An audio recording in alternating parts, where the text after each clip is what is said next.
Hey guys, I'm finally back.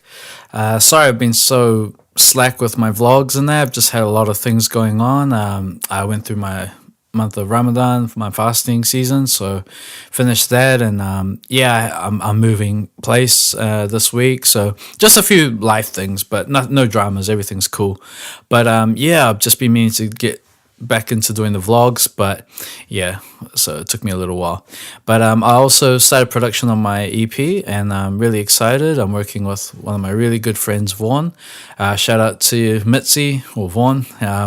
Thanks, man. I really appreciate your help. And we're just getting our grind on with the music, man. And just I'm trying to do so many things at once. So it's just one of those things, it takes time. But yeah, I'm back with the vlogs, and I think I'm gonna be a bit more loose with the format. I was trying to do like reviews of everything separately, but I feel like these are vlogs. Like I want to do something where it's more just kind of like a podcast-ish format type thing where I just kind of ramble on, but I'll still talk about things that I like, which is like pro wrestling, MMA, pop culture stuff, Game of Thrones, whatever's on that I'm into. So, but also, I'll be moving to a new place soon. So I've got to work on it, but I'm going to try and set up a proper studio, which is going to be cool. I've got a space that's separate for myself. So pretty excited, and I can't wait for you guys to see it, and hopefully I'll get a bit better with editing and invest a bit more time into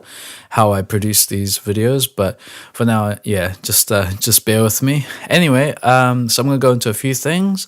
I'm gonna start off with the wrestling. So in terms of WWE, Raw's actually the better show right now. They're killing it. I mean, SmackDown's got its own little things. Today actually was a crazy episode with Kurt Angle coming out saying that Jason Jordan's his adoptive son, and the rumor that was in the rumor mill anyway, but not adoptive son, his actual biological son that was adopted out from a college fling or something, and it was just so awkward. But Kurt sold it, and he gave a tearful kind of performance. But I gotta watch the WWE Network interview as well. They're really investing a lot of energy into this thing, but what I could probably see happening is maybe Kurt will be his manager, and they'll make Jason Jordan this monster heel that Kurt used to be when he was having his heel runs and he achieves a lot of championships. Because Jason Jordan has more the look. He is a good wrestler, but I think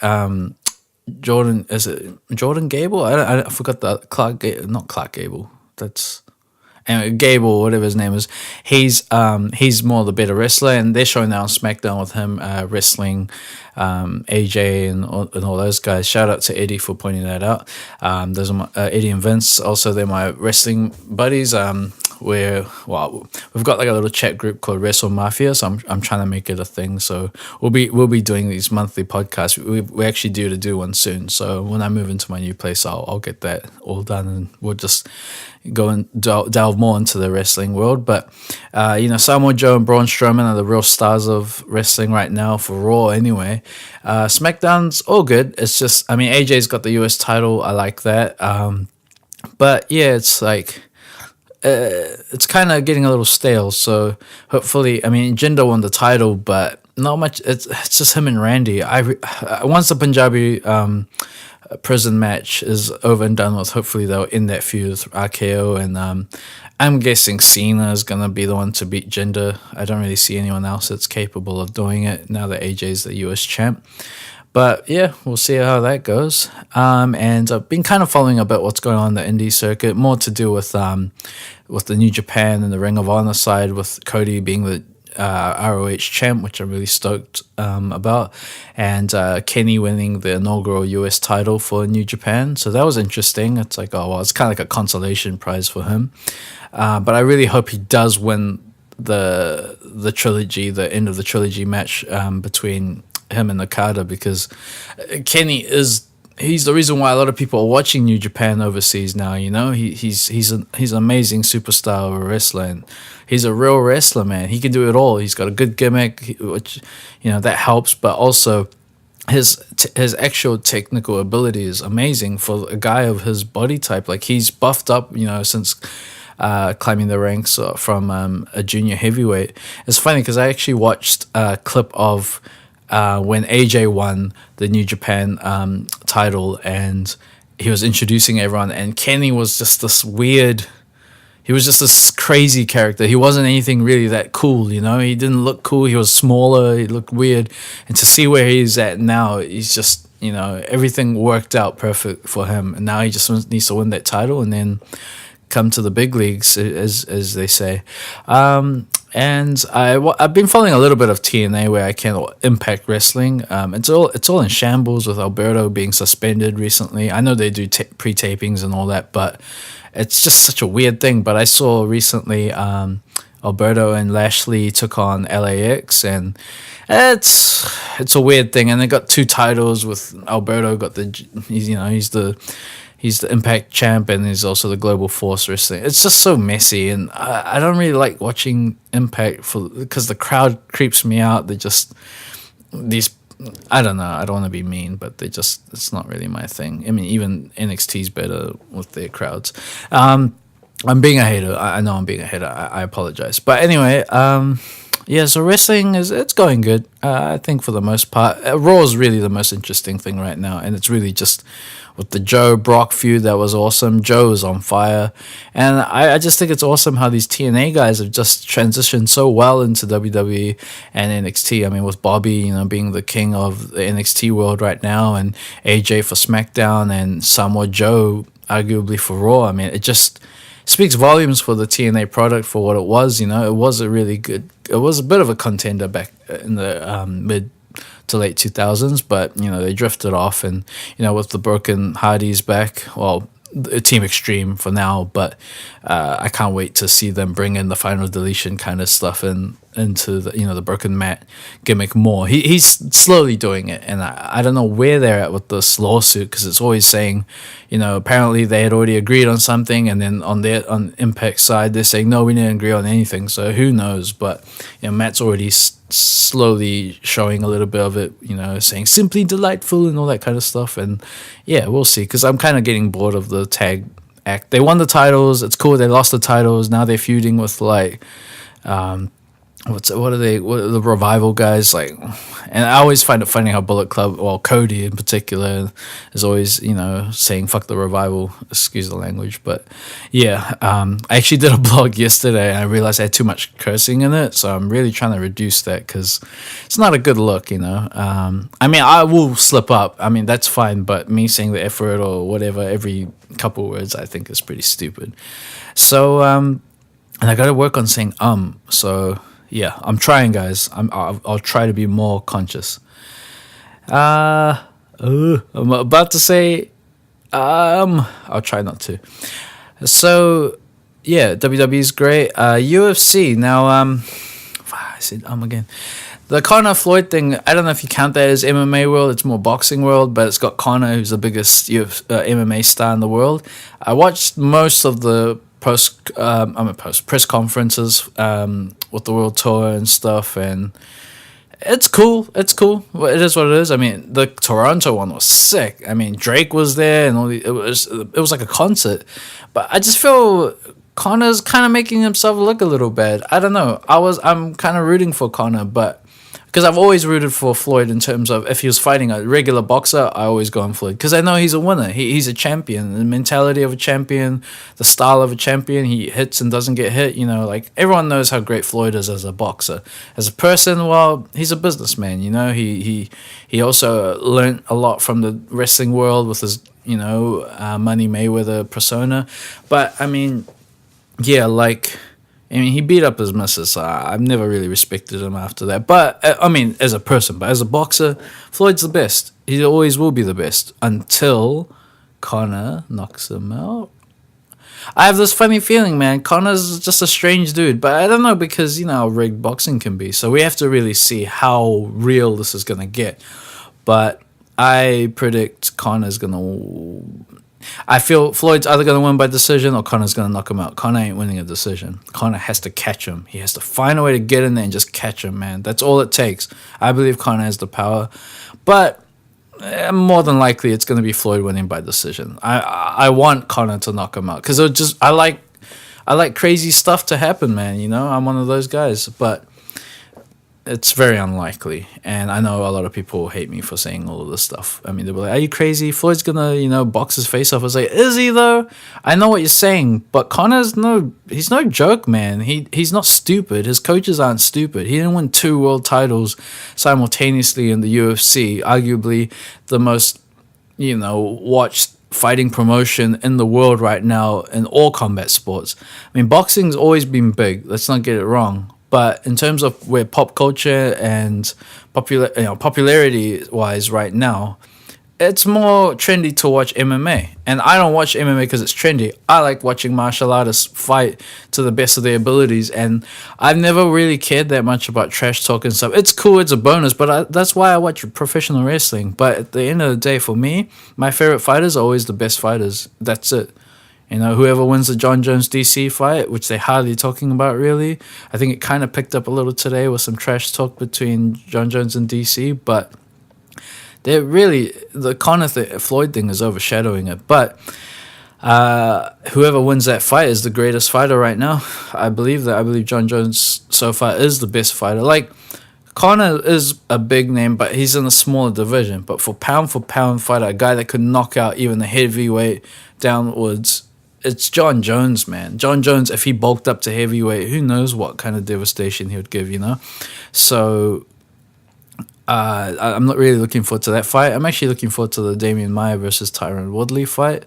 I've always been a T Wood fan. He gets a lot of hate. I know he's the race card with a few things, but he has a point, and he's from Missouri, man. Like, I've heard stuff, so he's obviously dealt with some racism in his life, but I don't care about all this stuff. I only care he's the best fighter, man. And he beat Stephen Thompson twice, and I don't even want to see that fight again. I'm sick of them just awarding Stephen Thompson. You lost twice, bro. You ain't fighting him again. It's like, just piss off.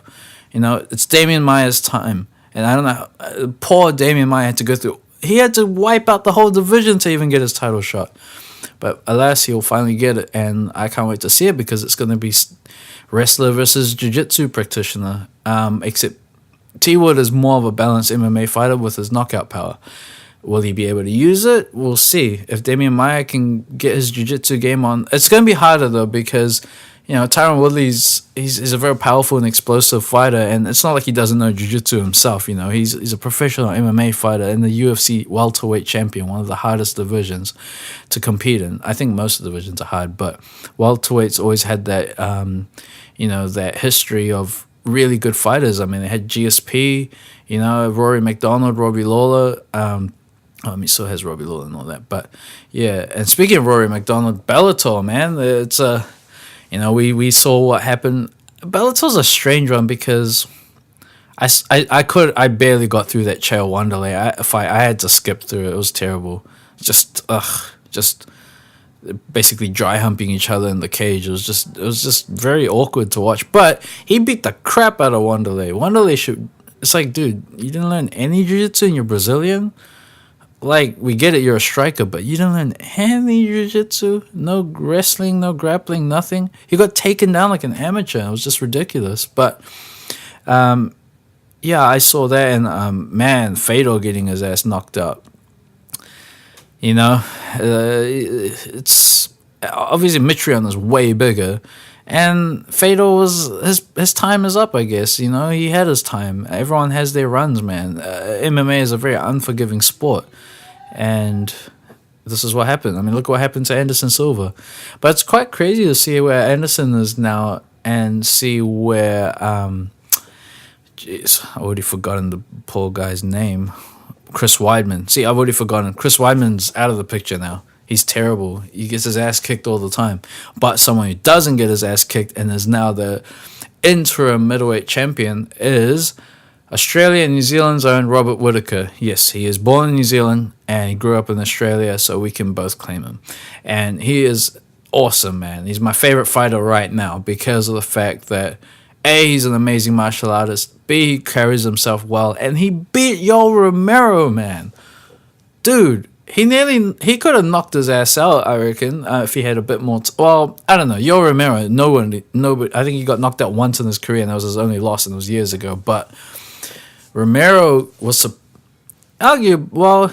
I think he was an underdog. I'm not sure how the bidding was for that, but Robert had the skill and he adapted, and he once he got warmed up in the by the third round onwards, the wrestling wasn't working on Robert. Robert was able to escape it and emphasize his amazing striking game. So Robert's the man. Shout out to Robert Whitaker, dude. You're the man, bro. Like, he helps with like Aborigine kids and teaches them, does seminars, self-defense seminars, and encourages. I mean, the guy's just awesome, man. That's a true champion.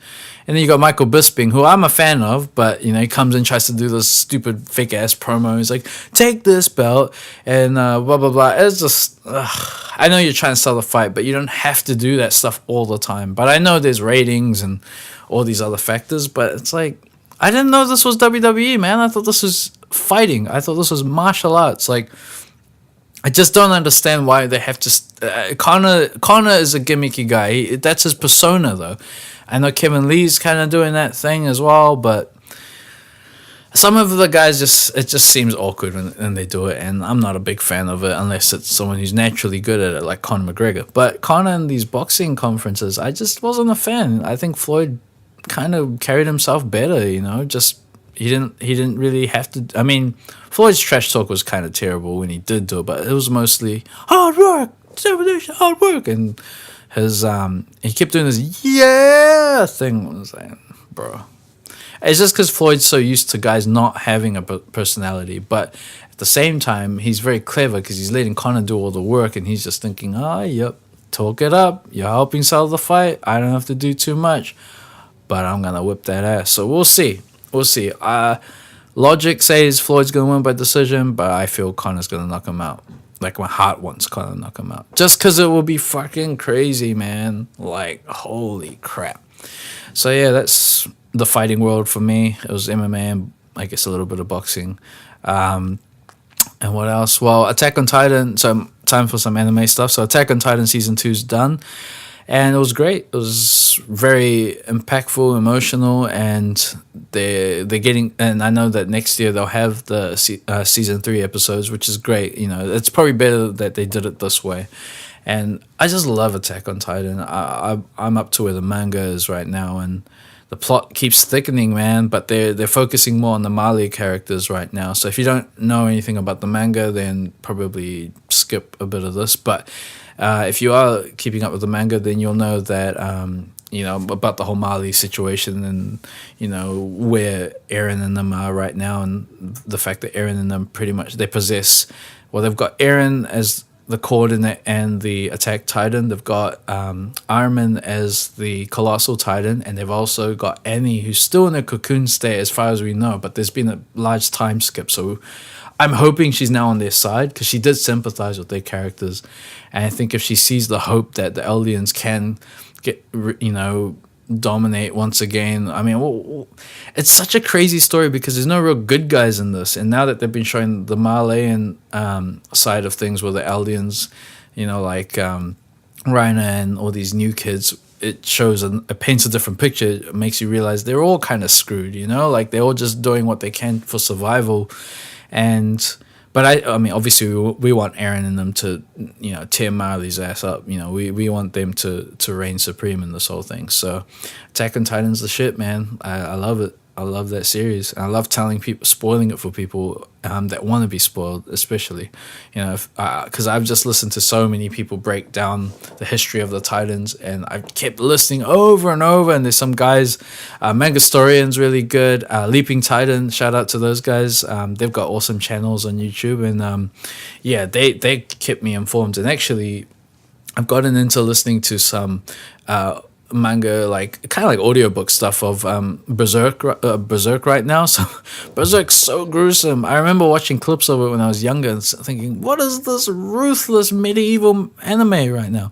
But yeah, I'm like well into the Berserk chapters right now, and that's another, like, when the Japanese or anime creators work on a medieval style Europe type theme thing, they just, it's so crazy how the worlds collide, because Attack on Titan's it's got that crazy fantasy element, but that amazingly imaginative Japanese way of making violent situations. I don't know, they're just really good storytellers, but they're fusing, the cultures and the worlds and the perspectives. So I've been listening to Berserk lately, and it's so scary and so demonic and evil, but at the same time, I'm always fascinated with good and evil and the perception of what's good, what's evil. I mean, I obviously want to be a good person as much as possible. I mean, all the time, but like the Japanese have a different way of looking at these things. Like I always find there's a common theme that with their idea of what the devil is, and there's like a logic where you can succeed in both ways. You can, whether you follow the light or the darkness. But obviously, it always comes back to that. If you do the darkness way, you're going to sell your soul. And that's kind of the theme with Attack on Titan, is that Ymir sold their soul to create the Titan abilities and that. So, yeah, anyway, I'm rambling on. But Attack on Titan was, I love that series. I'm listening to Berserk.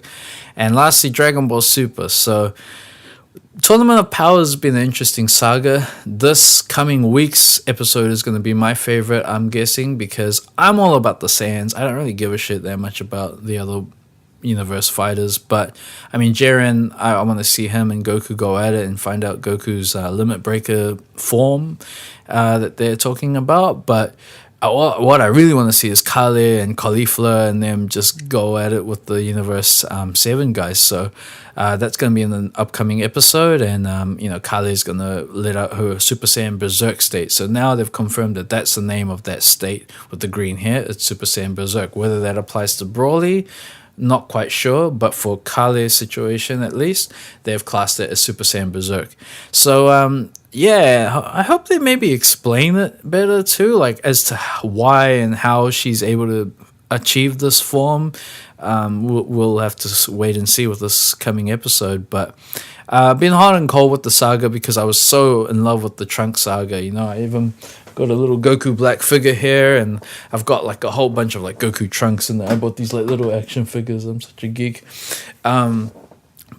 Just because I like the darker tone, like it's more like Dragon Ball Z, and the Tournament of Power is kind of hitting that way, but it's just kind of like one episode's really good, one episode's kind of and because of the lack of animation where they can really show everyone fighting at the same time, I feel it just kind of leaves this weird eeriness where it'll show the Universe 7 guys, or it'll focus on a few fighters, but it won't show guys fighting in the background, just shows smoke and explosions and stuff. And I think that's just cheap animation, really. I mean, I'm in two minds because I know they want to churn them all out. But then when you watch something like Attack on Titan and you see the high quality of anime style, and yeah, it takes years to do it, but you're watching the highest level of animation, So it's kind of that compromise, and I'm not quite sure how I feel about it, but I am enjoying it, and I'm gonna enjoy it a heck of a lot more once the Saiyans have their Super Showdown. And because I just love Saiyans. I want to be a Saiyan. I wish I was a Saiyan. I think we all do, like I think we all have those moments where you're stuck in traffic and you're like secretly like, and you just want to Kamehameha everybody out of the way. But that would be disgustingly gruesome. You'll kill a lot of people, and you shouldn't do that. But it's just having that ability. Imagine if you could Kamehameha like some like Frieza looking guy, far out, man. But anyway, I'm just being a kid. So anyway, sorry I've been away for so long. I'll have another vlog out next week at my new place, and I'll try to, I'm just going to keep it a bit more loose and just break down heaps of things. Oh, but before I go, Game of Thrones just started again last night, and I think it was a pretty good episode, man. I saw a lot of online comments, people saying, it dragged on. It's the first episode, guys. It's a setup for things to come. These are going to be some epic episodes. There's no more mucking around. That's the most mucking around they're going to have. And it wasn't. They had to explain what each character is at. Now that they've narrowed it down to the key characters, and now that guys like Ramsay and all those psychos and Stannis and all of them are all gone, it's only the people that matter now. And I'm really excited to see where things are going. And I have a bad feeling Khaleesi's going to die. I have a weird feeling Sansa's going to die. This is just theories. I also feel that Sansa and Jon are going to develop a weird relationship. Not saying they're going to be like, Cersei and Jaime, but when they find out they're but when they find out they're cousins, I just have this feeling that they have a weird chemistry, and you can see it. Like if you observe it, like it's like I wouldn't be surprised, And she kind of looks a bit like Ygritte, who I think is Kit Harington's actual girlfriend, the actress who played her. But that's not that important. I have a bad feeling for Daenerys.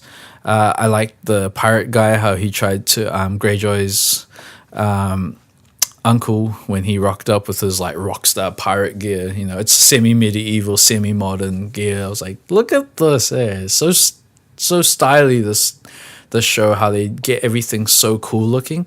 But she needs her allies, so Cersei's gonna have to team up with them, and she'll probably have to find one more ally, and I have a bad feeling it's Littlefinger, the little shit. Sorry guys, I keep swearing. And I just don't want Jon Snow to die. I always worry about Samwell Tarly. Like, for some reason, I always worry about him. I know he's fine being at the Citadel. I mean, that was interesting, seeing his daily routine. But yeah, I just hope he can survive because he needs to learn so much information and things that are going to help them fight the White Walkers. Well, he did. He found out all the dragon glasses in Dragonstone, where Daenerys has gone back, which is her home, essentially. So I guess maybe Jon is gonna have to go there, talk, and then he'll meet Daenerys and they'll talk and da-da-da, and I guess he's Daenerys's nephew, if I'm correct, because I think it was the brother that raped, well, not raped, I think he was actually in a relationship with I was going to say Tony Stark, Ned Stark's sister.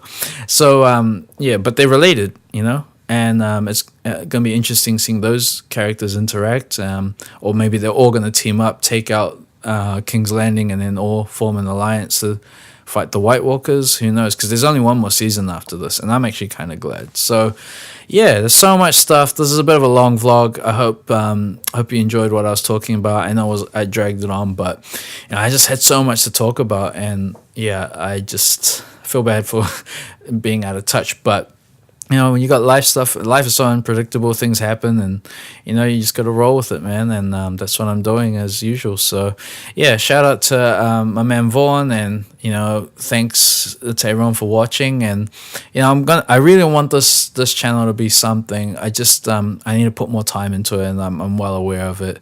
And I've got plans to do a video podcast series in the future with my missus Nafisa. Like I think it would be cool if we could do something like that together. I'm a big fan of the Tiger Belly podcast with Bobby Lee and Kalila, and also Your Mom's House with Tom Segura and his wife Christina Pazitsky.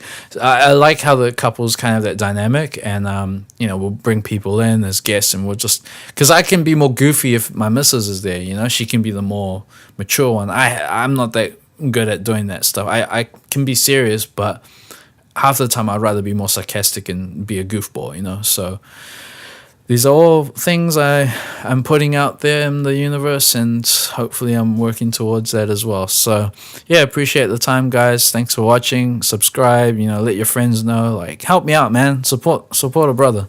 But yeah, I'll be back next week. So yeah, appreciate it. I gotta know, so say something.